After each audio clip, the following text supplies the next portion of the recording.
Welcome everybody back to Challenged Athletes Live. My name is Bob Babbitt, co-founder of Challenged Athletes Foundation. Our next guest, Erik Hightower and Kym Crosby-Hightower. How are you both doing? We're doing well. Great. What I love is your background. So you're at the Olympic Training Center in 2014 in beautiful Chula Vista. Yes. And that's where you guys first met? It is, yeah. And then you go to Canada for competition up there. And Kym didn't have a car. Erik had a car. and basically, Erik, you were the go-to because you had a car, it sounds like. Pretty much, yeah. Long story short, yeah, that's how it went. Yeah. We, go ahead, Kym. I'm going to tell a little bit more about the story, if that's okay. Yeah. Yeah, so we went to Canada. It was my first time actually out of the country and my first time traveling by myself. So Erik was the only person that I knew that was traveling with us. And I just kind of clung to Erik because he was a seasoned veteran by then. And he helped me out a lot. And after that, we became good friends. And then when I moved to the training center full time in 2015, then he had the car. He was able to take me to Target or wherever I needed to go. And we just got close after that. And then you got engaged in 2017. We did.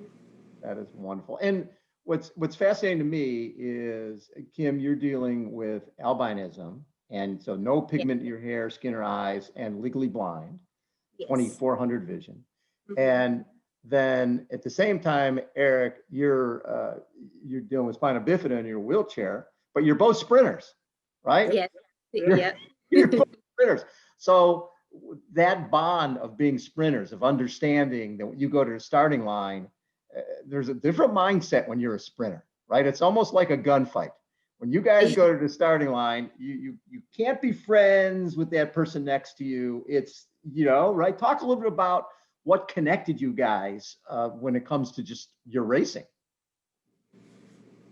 For me, racing, I love racing because it's freeing. It's the one thing that I feel like I can do without needing help from anybody else. I tried so many other sports when I was younger. I tried volleyball, basketball, tennis, but they all involved a ball, so they didn't really work out. So I loved running because I can do it independently, and it's just so freeing to me. And for me, it's like meeting other people with the same disability, because before I started racing, I didn't have many friends with disabilities, so I didn't have many friends that kind of understood, my daily life or whatever. And then, meeting people all around the world, same disabilities, we get along, and we're friends off the track, but we're competitors on the track. So it's just a lot of fun, and fun meeting new people all around the world. So Erik, when did you find sport? Did sport come to you fairly early in life? Yeah, I started racing when I was 8 years old. My parents heard about wheelchair sports in general through the Spina Bifida Association. And there happened to be just a wheelchair sport group out in Arizona. So one morning they're like, hey, we're going to take you out and we're going to have you try some disabled sports and just see how you like it. And honestly, I absolutely hated it. Did you really? I fought it so hard because, I was a young kid. I was at home playing the Nintendo. I didn't want to go out and do something challenging or anything. So they had to bribe me for a while with they're like, hey, I'll give you $10 just to go out and do this race and don't throw a fit, or, should you want a dog? So we'll get you that dog, but you have to promise to do this race and actually try. And, it honestly, it took a couple of years. And after a while, I did kind of catch on, and I kind of milked it a little bit longer. But once I started winning, a couple races here and there, then it kind of really clicked, like, hey, I can really be good at this. And what is this, my 26th year, and I'm still doing it. So. Well, and you went to the 2008 Paralympics in Beijing. Talk a little bit about that experience, going to your first Paralympic Games. That was quite the experience, because, up until then, we go to our meets, and unfortunately, we usually don't have a big crowd. Right. So, you know, it's usually just, you know, family and coaches that are just there cheering us on. So going there, first big meet, going out to my first race, looking up and seeing like 90,000 people all in the stands and stuff, I was freaking out a little bit. But once I got that first race out of my system, and after that, I was just having a blast. It was a great learning experience. I learned a lot, you know, and just throughout the years, and yeah, it's been great. So Kym, when did you find track and field? Like you said, you played a lot of different sports. When did you realize that, okay, this is my sport, this is me?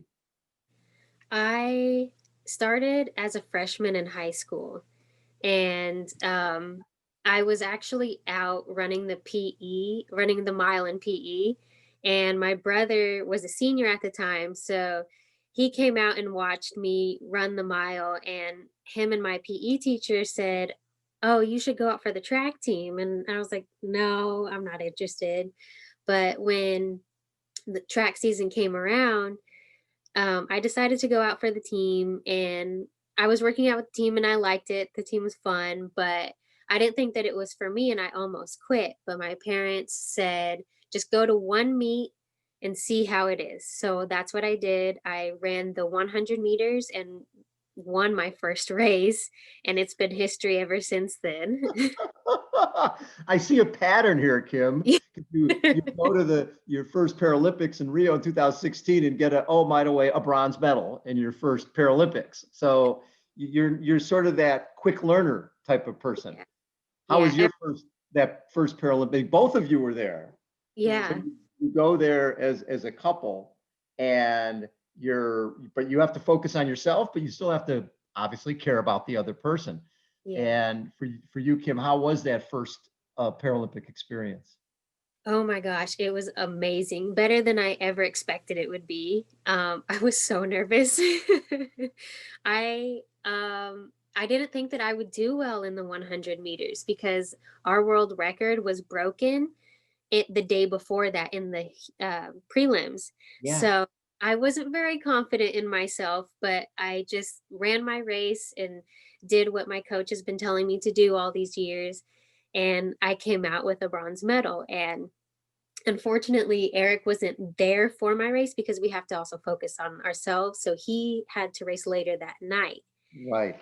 So he's watching it on TV, and and he's cheering like, "Oh my gosh, he just won the bronze medal." But I had no idea that I got the bronze medal because I'm visually impaired. I didn't see that I came in third. So it wasn't until I was leaving the track that a photographer stopped me and said, "Congratulations." And I asked him, I said, "Do you know what place I got?" And he said, "You got third place. Congratulations." And I was like, "Oh, I did? That's awesome." So you didn't know at I, the end of the race, nobody came up and said you got third. no, nobody told me. So I'm sitting here, And I'm yelling at the TV. I'm super excited because, you know, she just won the bronze. And I'm like, you're just standing around like it's nothing. Like you yeah, just won the biggest medal of your track career and you're yep. just sitting there. Why aren't you jumping around? Like, oh my goodness, I did it. Like, and I'm just like baffled. But then when she told me the story later on, I'm like, that makes sense because they have trouble seeing the big screen and Oh everything. yeah. It was a close race. So So for you, Erik, you ended up in seventh in the 100 I did. there, but it was 8 years after your last Paralympic experience. Exactly. So you Yep. had to be happy to get back to the Paralympics and Exactly. finish top 10.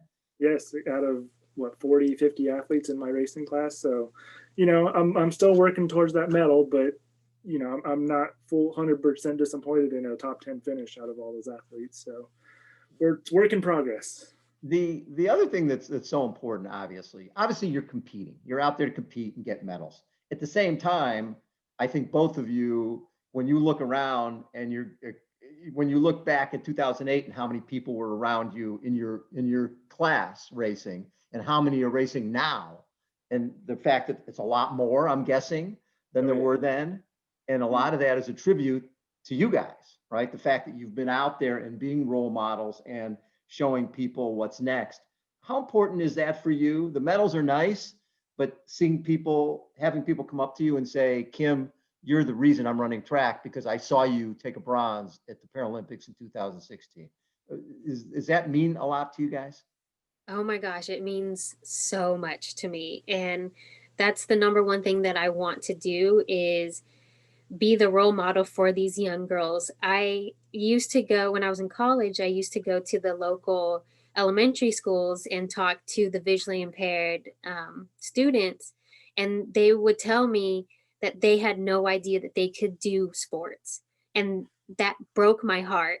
And so I made it my goal to be the role model for them and show them that they can do these things no matter what sport it is that they choose to do. There's so many opportunities out there for them, and don't let their lack of sight hold them back.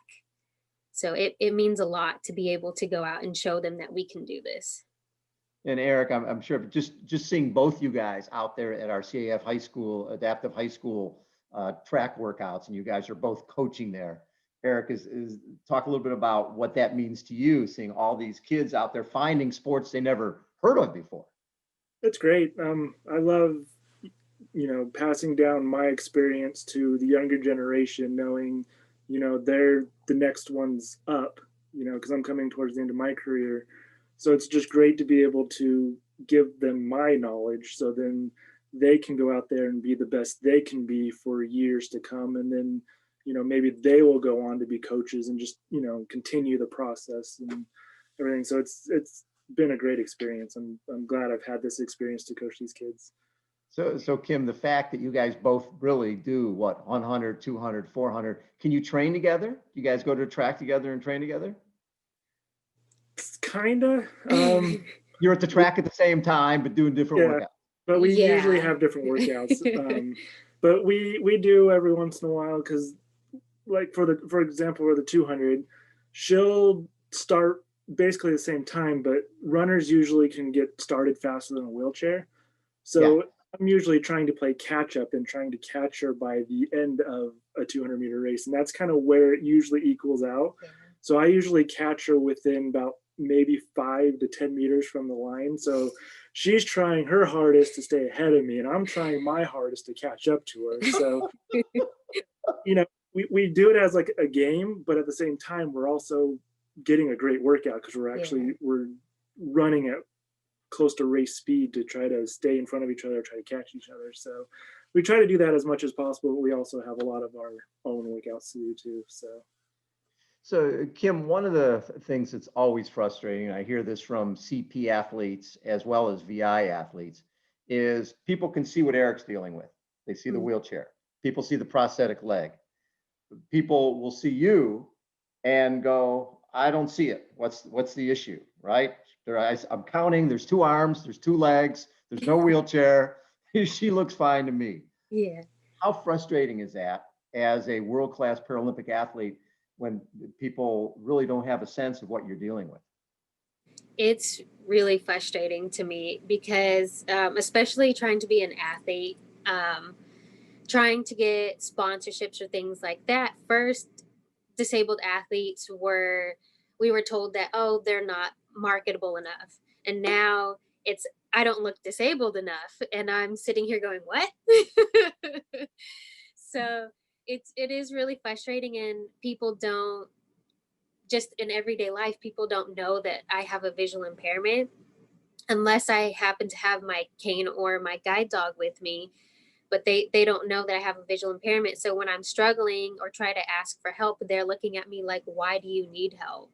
So, and it's just really hard to explain sometimes. So it's very frustrating. When you guys go places, obviously you're dealing with different challenges. That obviously bonds you together, but at the same time, is it difficult? And when you guys first got together, was it hard to go, hey, do I really want to be with another person dealing with challenges? Was that a hard in terms of your relationship? I don't think so. I don't think it was too hard. I think it was just mainly learning about the other person, like, because you don't want to just be like, oh, I need to help with this because she's visual, or just learning, can she do this on her own? Let me take a step back, make sure, let her ask me for help first before I just jump in. And once you kind of learn that about each other, then it's just like any other relationship. Plus, we help each other out. So things that he can't reach, I reach it for him, but he tells me, like, so I'll put my hand up at the grocery store and he's like, no, 2 over. So I go 2 over. He's like, yeah, that one. So I grab it down. So we really kind of work well in that sense. And we figured that out very fast. So Erik, I look at 2019 World Championships and 4x100 Universal Relay gold medal, right? Yeah. And you're a guy who's been doing this for, what'd you say, 25, 26 years? You've been doing this. Yeah, somewhere around there. Yeah, yeah. And are you getting faster? I'm trying. I think I am. Thanks to CAF, I got a new racing chair that I've just started using. So I've been using it for a few days now, and I can actually feel a difference. So yeah, I'm telling everybody, man, if I had this chair, was able to get this chair last year, I wonder how different it would have been. But yeah, I'm just trying to get faster and stronger because now that I'm on this relay team, I don't want to let my teammates down on the relay team. So it's definitely helped motivate me more to train a little bit harder for not only my personal events, but to help out my teammates that are also in the relay. So sure. So with COVID and obviously Paralympics not happening in 2020, but getting another year, do you feel like that gives you, it's a positive because you get more training time, you get more, you're more of a buildup, you get more time to get used to your chair. What are the goals for 2021? It was definitely a shock at the beginning of 2020 and something that we had to get used to. But I've only been focusing on the positives, the fact that my body gets more time to heal, because our world championships were at the end of last year and we would be doing a quick turnaround to try to get ready for Tokyo this year. But now that Tokyo isn't happening this year, we have time for our bodies to rest more and focus on what we really need to fix in our races, in our technique. So yeah, I think it's been a great thing. Love that. So looking back, and I love your, limited sight, limitless dreams. That's such a great motto, Kym. And Thank you. When did you come up with that? And is that something that you think about all the time? It is something I think about all the time. I came up with it,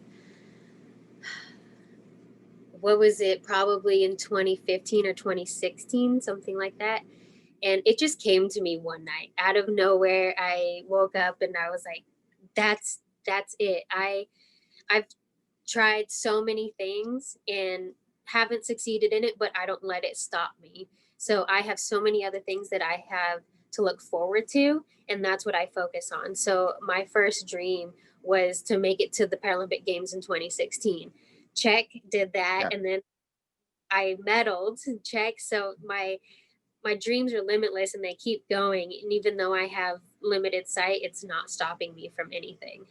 Well, and the key is if you're going to be on a podium, you might as well not be looking up at anybody, right? Exactly. If you're, and Kym, I also have 2015, 17, and 19 in world championships, 6 medals, right? Mm-hmm. 2 silver, Yeah. 4 bronze. So obviously you're getting better and better and better. You feel that, and do you see that as well, that she's getting better? Oh yeah, definitely. Taking it harder for you to catch her in the 200s? Yeah, oh yeah, definitely. And it's like we kind of have our own little, what's the, like, how, like our own challenges or whatever, like who can get a better medal, or like who can get the most medals, or Yeah. we just like do that friendly little competition. We're always competing. Don't you compete in everything, right? You do compete in everything. Picking out the groceries, doing anything at the house, cleaning up the room. You're competing all the time. Yeah, who can make their bed faster? That is part of the sprinter mentality. I swear to God, I've interviewed sprinters from cycling, from running, from triathlon. That's part of that mentality. There's no such thing as not competing. You compete in absolutely everything. What a journey this has been. 2000, it's only been 6 years. Look what you guys have done since 2014 when you first met. crazy. Unbelievable. Yeah. Does it seem like just that this has been a whirlwind, that all this has happened so fast? It has, it's gone by so fast, but then looking back at all the memories, it's not necessarily gone by slow, but it's been a great 6 years, that's for sure. And being so busy with training and traveling, Yeah. like I don't think we've really had time just to sit there and like reflect on everything that's happened since we've met. So it's just like, yeah, time is flying by so quickly. So I think it's going to probably be after we're done competing and kind of retired, and we sit down and be like, holy crap, we competed at the Olympics. Holy crap, we were at the Olympic Training Center. Like, you know, that I think that's when it'll really kind of set in and we have time to actually just relax and think about it. I love that. You guys are doing some great stuff. So with CAF, talk a little bit about your favorite CAF moment. You guys have been involved with the coaching. You've been, I'm sure, have been out at San Diego Triathlon Challenge. Is there a CAF moment that sticks out to you? My favorite is coaching the kids, like Erik said, passing my knowledge down to the next generation of somebody who will hopefully replace me and be at the Paralympic Games. But it's not just about that, it's seeing how happy they are just in that moment. Yeah. And the fact that they are feeling the same sense of freeness that I feel when I run. And that's the best part about it. So I can't pick one exact moment. It's just every time I go out there and coach the kids and see how happy they are. That's the best part for me. I have to agree with that. Just seeing the smiles on their faces after practice, you know, saying, you know, they love this. They don't want to stop. Like, I have a hard time getting them out of the racing chair after practice. They just want to keep going around in circles. Yeah. Like, just seeing the joy on their face and how they're loving it and just doing something that they can do that I'm sure they probably never thought they could do growing up. It's great.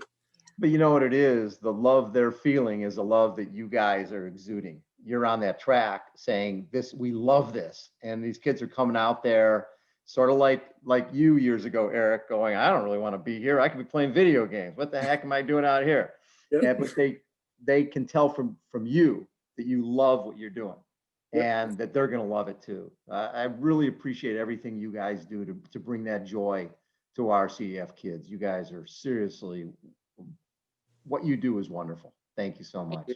Thank you. Thank you.